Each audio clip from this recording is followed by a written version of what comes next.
Okay, we are given the diagram. We have 5 squares here. They said ABCD is a square of side 16 root 2. If other squares are inscribed by joining the midpoint as shown, find the area of ROST, that's the smallest square. So you have to know that for you to inscribe a square in a square, that you must connect the vertices of that inscribed square with points of the side of the circumscribed square. So I'm saying that E, F, H, G are the midpoints of this side, Y, I, K, L, J midpoint of this. So that's it. So and you will notice that we'll form a pattern.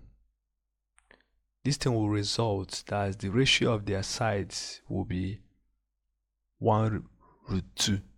So I'm saying the ratio of this side of this square, this big one, the biggest, to this second to the biggest is 1:2.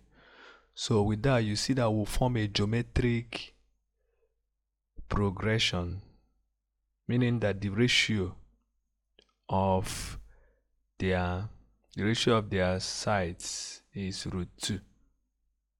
Yes, meaning that once I know the side length of this, I can know this, or if I know this, I can know it. So once you know one of it, you will know others.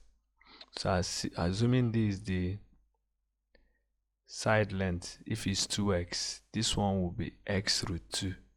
Yes, because if you multiply x root 2 by root 2, you get 2x. So let me use this diagram to explain.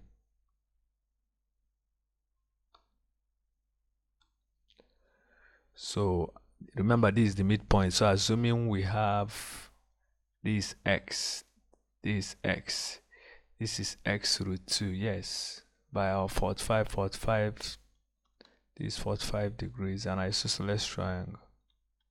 So this hypotenuse is x root 2. So have you seen that the length here, the total length of this, the circum square is 2x, while this is x root 2. So even if you try inscribing another square, if you inscribe another square, so the length will now be x. Yes, because I told you they differ by root 2. So if you divide this by root 2, you get this.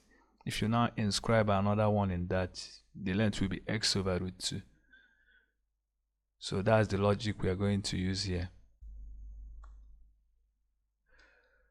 So assuming, okay, let's assume, let's term n be the side of the circum square, that's the longest side here. So you see that term n is always the first one, the smallest one, times the common ratio n minus 1, because I told you this will form a geometric progression. Yes, where r is root 2.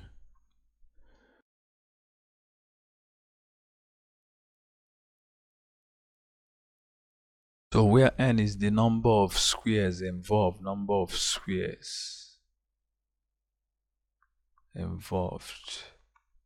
So that's how you solve that kind of question. Just know that whenever you inscribe a square in a square, that the ratio of the side is 1:2 root 2. So since we have a lot of squares here, we now form a geometric progression with that. So if you check how many squares are here, we have 1, 2, 3, 4, and 5. So n is 5.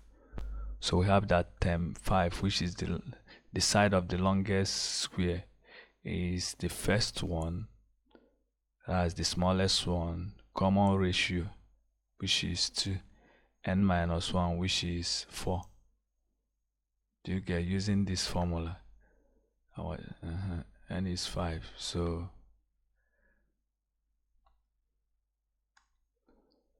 So remember, we are looking for the area of this smallest square. So let's find the sides. So the side is T1 equals T5 over this 4. So we have T5 is 16 root 2 over 4. So we have 4 root 2. So that's the side length of this smallest square. Therefore, the area is 4 root 2 all squared, which is 16 times 2. Our answer is 32. So it's just a tricky question, option B. Just whenever you inscribe, that's the ratio. It's just 1 is to root 2. So you just form, the two will form a geometric progression. So that's the answer.